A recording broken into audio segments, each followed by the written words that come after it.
ওম শান্তি। আজকের এই মুরলীমন্থনে সকল রুহানি ভাই ও বোনেদের স্বাগত। তো আজ আমরা বাবার সেই অনন্ত আধ্যাত্মিক ভাণ্ডারের কথা বলবো। বাবা যাকে খুব স্নেহ করে বলেন বাক্ষর, মানে যা অক্ষয়, যা কখনো শেষ হয় না। ভাবুন তো একবার, এমন একটা সম্পদ যা কেউ লুট করতে পারবে না, আর খরচ করলে তো কমে না, বরং বাড়ে। চলুন আজ আমরা শিব বাবার সেই গভীর অনন্ত ভাণ্ডারে ডুব দিই। শিব বাবা, যিনি নিজেই তো জ্ঞান, শান্তি আর আনন্দের মহাসাগর, তিনি তার পুরো ভাণ্ডারটাই আমাদের জন্য নিয়ে এসেছেন। বাবা আজ একদম স্পষ্ট করে বলেছেন, তার কাছে যা কিছু আছে সবটাই তিনি আমাদের বিলিয়ে দিয়েছেন। এখন শুধু ভাবার বিষয় হলো, যখন দাতা এত উদারভাবে সবকিছু বিলিয়ে দিচ্ছেন, তখন আমরা কতটা নিষ্ঠার সাথে তা গ্রহণ করছি, তাই না? বাবা তো আমাদের সবকিছু বিলিয়ে দিতে প্রস্তুত, কিন্তু তার দেওয়ার পদ্ধতির মধ্যে একটা গভীর রহস্য কিন্তু লুকিয়ে আছে। আর ঠিক এখানেই মুরলির একটা প্রশ্ন উঠে আসে, যা আমাদের ভাবতে বাধ্য করে। চলুন এই রহস্যের গভীরে একটু ঢোকা যাক। দেখুন, আমরা মানুষেরা কিন্তু ভবিষ্যৎ জানার জন্য সবসময় খুব অধীর হয়ে থাকি, তাই না? কিন্তু মজার ব্যাপার হলো, বাবা নিজে ত্রিকালদর্শী হওয়া সত্ত্বেও তিনি বলছেন যে আমি আগামীকালের কথা আজ বলবো না। কিন্তু কেন? প্রশ্নটা তো আসেই যে স্বয়ং ভগবান আমাদের সামনে থেকেও ভবিষ্যতের ব্যাপারটা কেন গোপন রাখছেন? এর উত্তরটা আসলে লুকিয়ে আছে ড্রামার ধারণার মধ্যে। বাবা বলেন, যা কিছু ঘটছে, যা কিছু হবে, সবকিছুই ড্রামাতে আগে থেকেই ঠিক করা আছে। যা ঘটে গেছে সেটা অতীত, আর যা সামনে চলছে সেটাই বর্তমান। আর শিব বাবা যেহেতু ত্রিকালদর্শী, তিনি এই পুরো ছবিটা একবারে দেখতে পান।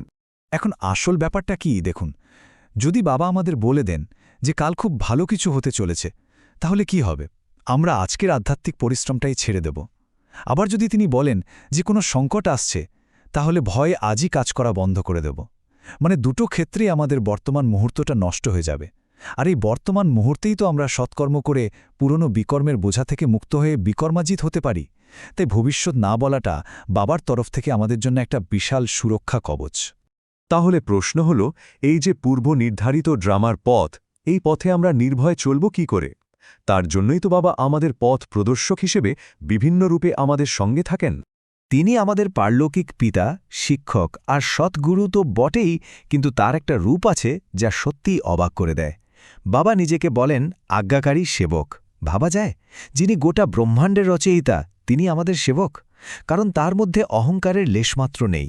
তিনি আমাদের সেবা করে স্বর্গের মালিক বানিয়ে নিজে নির্বাণ ধামে চলে যান। ঠিক সেভাবেই বাবা এক অসীম ব্যারিস্টারেরও ভূমিকা পালন করেন। আমরা তো দাপর যুগ থেকে দেহ অভিমানের বশে কত পাপ কর্ম করেছি, আর এই কর্মের ঋণই হল রাবণের জেল। বাবা এসে আমাদের সেই ঈশ্বরীয় আইন বা শ্রীমত দেন, আর এই শ্রীমত পালন করেই আমরা কর্মের জটিল জাল থেকে চিরকালের জন্য মুক্তি পেতে পারি। এই শ্রীমতের পথটাই হলো আসলে পবিত্রতার পথ। এই পথই আমাদের এখনকার দুঃখের জগৎ থেকে বের করে এক অনন্ত শান্তির বাগানে নিয়ে যায়। বাবা এখনকার এই কলিযুগের দুনিয়াকে শোক বাটিকার সাথে তুলনা করেছেন, যেখানে চারদিকে শুধুই দুঃখ আর অশান্তি। আর আমাদের গন্তব্য, বাবা আমাদের এই শোক বাটিকা থেকে বের করে স্বর্গের অশোক বাটিকায় নিয়ে যাচ্ছেন, যেখানে দুঃখের কোনো নামগন্ধও থাকবে না। কিন্তু এখানে একটা বেশ গভীর প্রশ্ন জাগে, তাই না? স্বর্ণযুগকে তো সম্পূর্ণ নির্বিকারী বা ভাইসলেস দুনিয়া বলা হয়। যদি সেখানে কোনো বিকারী না থাকে, তাহলে সৃষ্টি মানে নতুন জন্ম সেটা কিভাবে হয়? এর উত্তরটা হল যোগবল।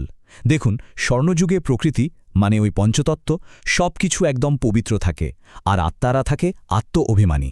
তো যখন একটা আত্মার শরীর পুরনো হয়ে যায়, তখন সে আগে থেকেই তার সাক্ষাৎকার পেয়ে যায়। সেখানে নারী আর পুরুষের যে যোগ শক্তি আর তাদের যে শুদ্ধ সংকল্পের শক্তি, সেটাই প্রকৃতির উপাদানগুলোকে আকর্ষণ করে একটা নতুন জীবন তৈরি করে।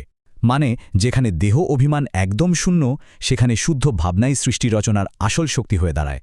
আর এই যে যোগবলের শক্তি, এটা আমরা এই সঙ্গম যুগে মানে এখনকার সময়েই অর্জন করি।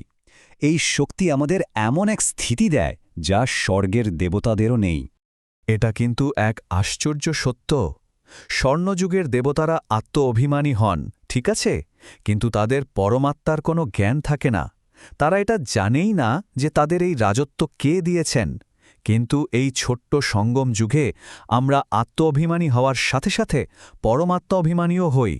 আমরা জানি যে স্বয়ং ভগবান আমাদের পিতা। এই যে পরমাত্মা অভিমানী হওয়ার নেশা আর অতীন্দ্রিয় সুখ, এটা কেবল এই সঙ্গম যুগেই পাওয়া সম্ভব। এই জ্ঞান দেবতাদের কাছেও থাকে না, তাই এই মুহূর্তটা যে কতটা মূল্যবান তা বলে বোঝানো যাবে না। আচ্ছা, এই যে এত উচ্চ স্থিতি আর আনন্দের কথা আমরা জানলাম, এটাকে জীবনে স্থায়ী করব কিভাবে? এর জন্য বাবা মাদের ধারণার জন্য কিছু গভীর দিশা নির্দেশনা দিয়েছেন। প্রথমত, খাদ্যপানীয়র ব্যাপারে চরম শুদ্ধতা, কারণ আমরা জানি অন্ন আর মনের মধ্যে একটা গভীর সম্পর্ক আছে।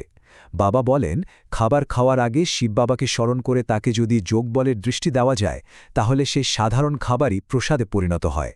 আর দ্বিতীয়ত, এই পরম নেশায় থাকতে হবে যে স্বয়ং পরমপিতা পরমাত্মা আমাদের শিক্ষক, যিনি আমাদের অমূল্যকে নিয়ে যাচ্ছেন।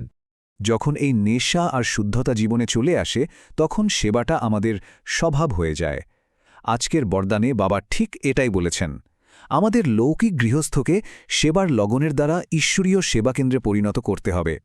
আর এই সেবার মূল ভিত্তিটা কি? ত্যাগ। যখন আমরা আমি আর আমার ভাবটা ত্যাগ করি, তখন আমাদের সাধারণ ঘরেই সেবার স্থান হয়ে যায়। কিন্তু আমাদের পুরনো সংস্কারগুলো তো বারবার ফিরে আসে, তাই না? এর একটাই উপায় আজকে স্লোগানে বলা হয়েছে, নিজের সংস্কারগুলোকে জিততে হলে মন আর বুদ্ধিকে পুরোপুরি বাবার কাছে সমর্পণ করতে হবে। যখন বুদ্ধিটা সম্পূর্ণরূপে ঈশ্বরীয় মতের ছাঁচে ঢেলে যাবে, তখন দেহ অভিমানের শিকড় নিজে থেকেই কেটে যাবে। মন আর বুদ্ধিকে সমর্পণ করাটাই হল সবচেয়ে বড় ত্যাগ। আর এই সমর্পণের মধ্যে দিয়েই আত্মা তার সর্বোচ্চ স্থিতি আর সেই অফুরন্ত ভাণ্ডারের অধিকারী হয়ে ওঠে। ওম শান্তি।